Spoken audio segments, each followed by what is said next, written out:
Lamentablemente, conceptos básicos siempre están presentes, generalmente son aburridos, pero son imprescindibles para poder entender lo que viene después en esta presentación. ¿Esto funciona? Sí. Bueno, después, más adelante, el coronel García Mantel, cuando toque el tema de presupuesto, va a hablar de ideología, recuerden esto, va a hablar de ignorancia, y acá lo que nosotros vamos a ver son algunas definiciones que muchos de los que están en esta sala las conocen perfectamente bien y muchos deben suponer que son obvias y todos conocen. Yo les puedo asegurar que con los años, estos últimos años, en la función pública les puedo asegurar que todo esto que vamos a ver acá no es obvio, no es conocido.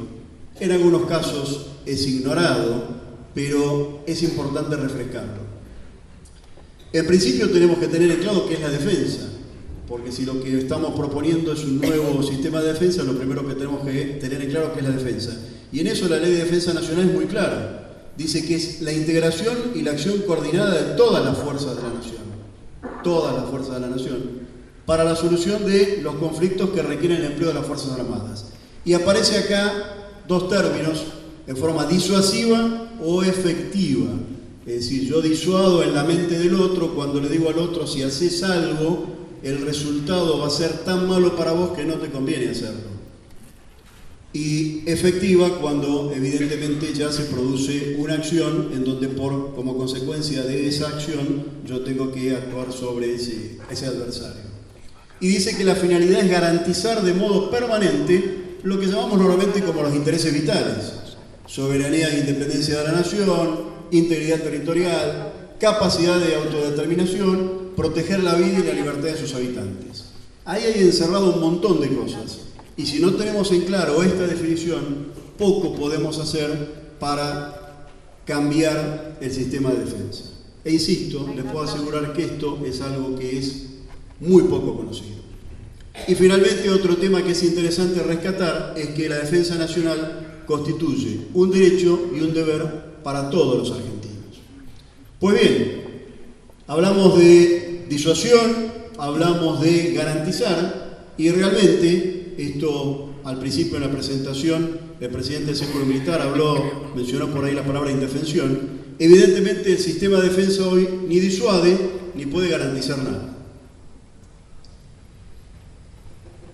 Después de conocer cuál es la razón de ser de la defensa nacional, qué es defensa nacional, tenemos que tener en claro también, estar de acuerdo en qué es lo que tenemos que defender. Después también, cuando veamos el presupuesto, vamos a entrar en este tema. Pero conceptualmente tenemos que estar de acuerdo que la Argentina no empieza en La Quiaca y termina en Tierra del Fuego. Prácticamente ese sur de la Argentina que normalmente se habla como ese lejano sur, es el medio de la Argentina que es objeto de la defensa nacional. Fíjense este mapa, desde el polo sur hasta el extremo norte de la Argentina, prácticamente cuando hablamos de la Patagonia, es el centro de la Argentina de la defensa. Y fíjense los espacios que tenemos de mar, donde evidentemente también es parte, porque lo dice la Ley de Defensa Nacional, parte del objeto de la defensa. La defensa abarca, dice, los siguientes espacios. Todo eso es objeto de la defensa nacional. Por eso a veces se habla livianamente de ubicar fuerza en un determinado lugar o tener una determinada responsabilidad sobre una determinada porción del territorio, y lo que nos dice la ley es que tenemos que empezar acá y terminar en el extremo norte de la Argentina. Y lo mismo abarcar todo el mar y por supuesto todo el espacio aéreo que todo eso representa. Después tengamos presente esto para cuando después hablemos del presupuesto, que es la parte más entretenida, es decir, la más entretenida viene al final, vamos a ver entonces por qué hacemos tanto hincapié. Les puedo asegurar, les sorprendería las caras que ponen determinados personajes cuando uno les muestra este mapa. Y personajes que tienen responsabilidad sobre todo esto. Hablamos de disuasión, hablamos de garantía, hablamos de deberes, hablamos de derechos. Pareciera que todo queda en el ámbito de lo abstracto, es decir, son todas cuestiones que, bueno, no puedo tocar. Por ahí, antes Gómez Centurión habló sobre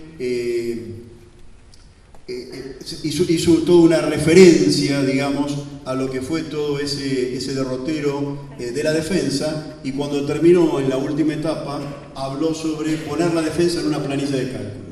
Y sí, hay mucha gente que quiere poner la defensa en una planilla de cálculo, con un debe y un haber, pero que no pasa por la disociación, por el empleo efectivo, por los deberes y derechos, sino simplemente por que entre más plata que la que sale y punto. Por eso a veces también tenemos que explicar que la defensa no es algo abstracto. Obviamente en una situación de guerra muy claramente esto queda demostrado.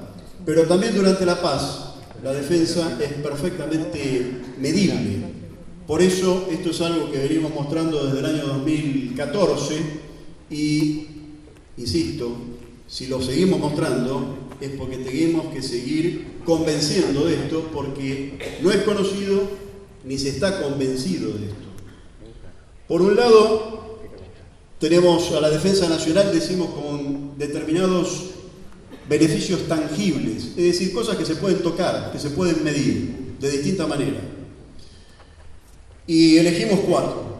Algunos acá podrán decir pueden ser 5, 6, 2, elegimos 4.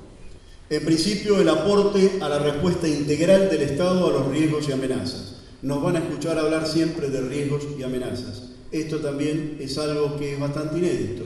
Se elude hablar de riesgos y amenazas. La clase dirigente no quiere hablar de riesgos y amenazas, porque si habla de riesgos y amenazas, una de dos: o proporciona los medios para hacer frente a los riesgos y amenazas, o asume riesgos, y no quiere hacer ninguna de las dos cosas. El aporte a la respuesta integral. ¿Qué significa esto? Bueno, recién vimos el mapa, vimos cuál es la responsabilidad de la defensa. Evidentemente lo que tenemos que, en esto lo podemos medir la defensa. Protegemos el aeroespacio, protegemos los recursos terrestres y marítimos, el ciberespacio, que está ahora tan de moda, los objetivos estratégicos, apoyamos a la fuerza de seguridad en el cumplimiento de sus roles. Todas estas cosas son perfectamente medibles. No hace falta ir a cuestiones abstractas, sino que son cosas medibles. La herramienta de la política exterior. La defensa es una herramienta utilísima para la política exterior, porque permite, y hemos seleccionado 3, podríamos haber hecho mucho más, contribuye a la integración regional, incrementa el prestigio internacional y mejora la capacidad de negociación. Creo que todos están de acuerdo que cuando alguien va a negociar y lo que tiene atrás son fierros, como se dice normalmente, está en una situación para negociar mucho más cómoda y fuerte que quien no los tiene. Estímulo a la economía.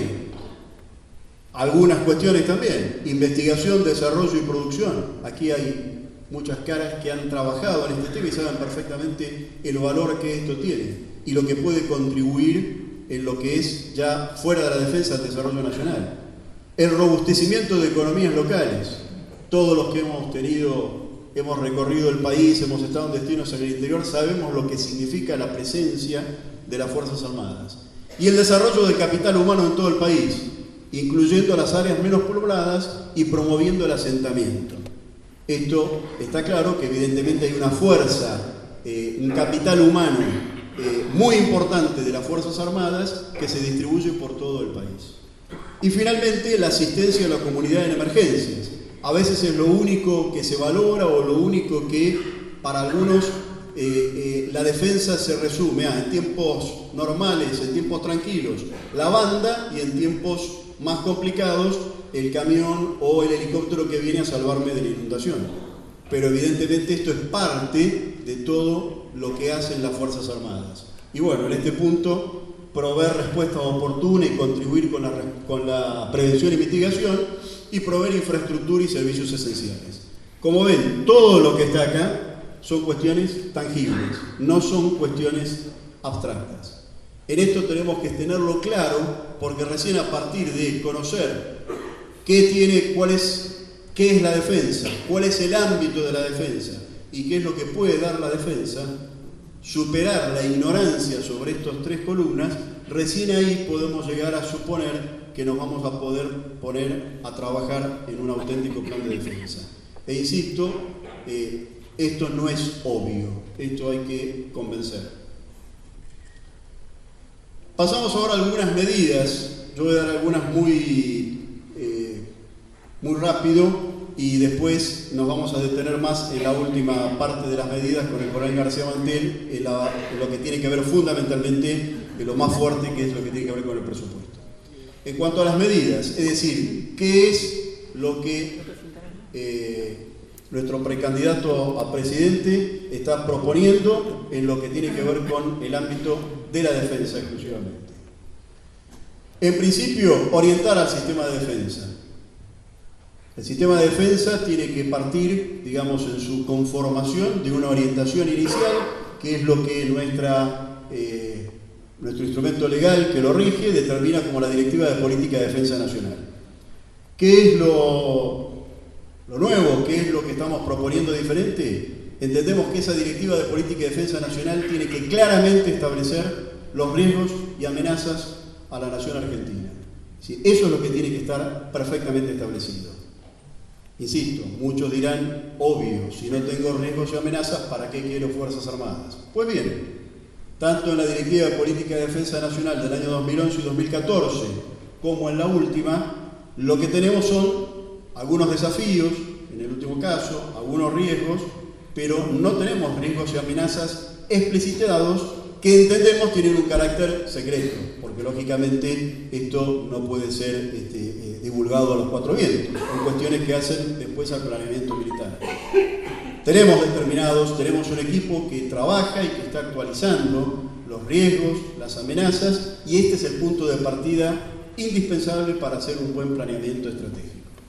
Además, como dos puntos salientes de lo que entendemos es la orientación que va a dar nuestro presidente, tiene que ver con incrementar la participación en operaciones de paz, no solamente en el ámbito de las Naciones Unidas, sino también en el ámbito de otros organismos o trabajando con países aliados. Y creemos que va a ser un tema importante, si bien no es estrictamente de defensa, de política exterior, pero que va a tener seguramente una influencia, un correlato en defensa, es seguir aprovechar, mejor dicho, los efectos que pueda llegar a tener en el mediano plazo seguramente el Brexit, es decir, la salida de Gran Bretaña de la Comunidad Europea. Ustedes habrán leído en los últimos días, se habla de Gibraltar, se habla del tema de la recomendación que dio Naciones Unidas con respecto al archipiélago de Chagos, con respecto a Mauricio. Son cuestiones que tenemos que ir observando y que van a tener correlato en defensa.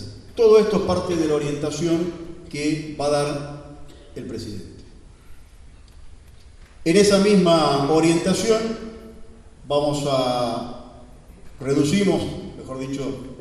resumo el empleo de las Fuerzas Armadas en estos siete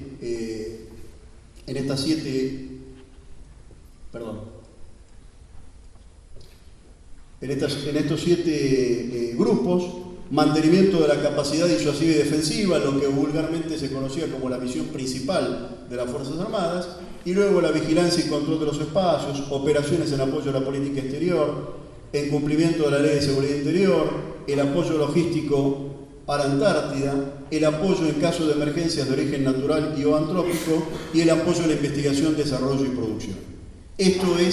Para esto vemos que van a trabajar las Fuerzas Armadas. Se va a proponer un nuevo Código de Justicia Militar. Este tema lo tocó también el señor presidente del Círculo al inicio como uno de los problemas. Hay una experiencia acumulada ya con los años a partir de que se derogó el Código de Justicia Militar, y entendemos que la administración de justicia en el ámbito de las Fuerzas Armadas, tanto en tiempo de paz como en tiempo de guerra, tiene una naturaleza especial, como existe en muchos países, y que es necesario volver a tener un Código de Justicia Militar. Y se va a proponer uno nuevo. Vamos a proponer una ley del comisionado parlamentario de las Fuerzas Armadas. ¿Qué significa esto? Esto es una persona que va a ser designada por el Congreso, que va a reportar al Congreso y que va a tener como responsabilidad el seguimiento de la situación operativa de las Fuerzas Armadas y del personal. Es decir, particularmente va a ser una supervisión de los derechos y deberes del personal militar. Velar por el personal militar, cuyos derechos también esto se tocó al principio como algunos de los problemas. Yo iba escuchando todos los problemas que mencionaba el presidente del Círculo. Para todos tenemos soluciones. Realmente este es un tema que nos preocupa mucho porque hay distintas cuestiones. Algunos rápidamente podrán sacar, por ejemplo, el tema de los saberes, pero no es lo único, porque el comisionado podrá ocuparse de muchas otras cosas más. Le podrá interesar que el personal que es desplegado en misiones de paz tenga la protección personal que le corresponde, y esto no es invadir la cadena de comando. Esto fundamentalmente es asistir al Congreso en el cumplimiento de su misión constitucional. Y al mismo tiempo servir a un ámbito que no tiene una representación sindical, servir al personal militar en lo que es velar por sus derechos. Otro ejemplo, por ejemplo, hace unos días, generado desde NOS, un grupo de abogados hizo una presentación para una medida cautelar para proteger lo que tiene que ver con el voto del personal afectado a la custodia de los actos electorales. En enero de este año, un decreto estableció cómo iba a ser el voto del personal afectado del comando electoral, y en marzo otro decreto lo dejó sin efecto hasta el año 2021. Nosotros entendemos que eso afecta el derecho para emitir voto por parte del personal que está afectado a la custodia, fundamentalmente Fuerzas Armadas y Fuerzas de Seguridad desplegados fuera de su lugar de asiento de paz. Bueno, estas son todas cuestiones que entendemos que hay que institucionalizar, y esta figura es la que encontramos como más adecuada. Y se va a presentar un proyecto de ley al respecto.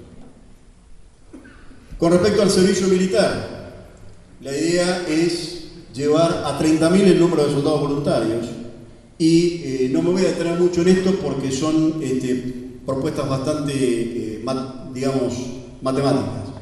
Y crear un servicio militar optativo, en el cual estamos trabajando, con una duración de 1 o 2 años, porque está fundamentalmente orientado hacia personas que no trabajen ni estudien. Pero fundamentalmente lo que se busca con esto es que haya una contraprestación, es decir, que no haya gente que no trabaja y no estudia, recibe subsidios del Estado y no le devuelve nada al Estado.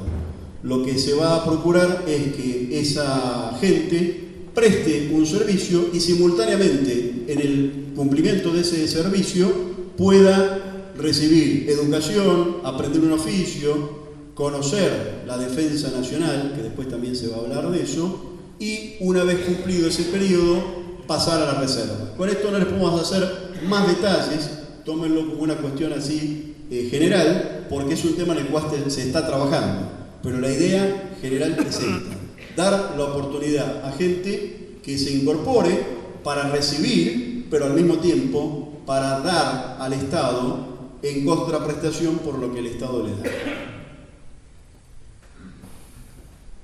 Lo mismo, vamos a presentar el proyecto de ley de reserva.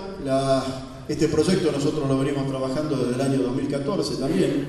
Entendemos que la reserva es una necesidad imperiosa en las Fuerzas Armadas. No voy a leer todo, simplemente les digo que desde el punto de vista normativo, desde la Ley de Defensa Nacional, que deberíamos habernos abocado a tener una ley de reserva. En ese momento se hablaba de movilización y no se ha cumplido. Después la ley de reestructuración, todos hablan de la ley, pero nunca se cumplió con esto. Desde la derogación, de hecho, del servicio militar obligatorio, ha cambiado el sistema.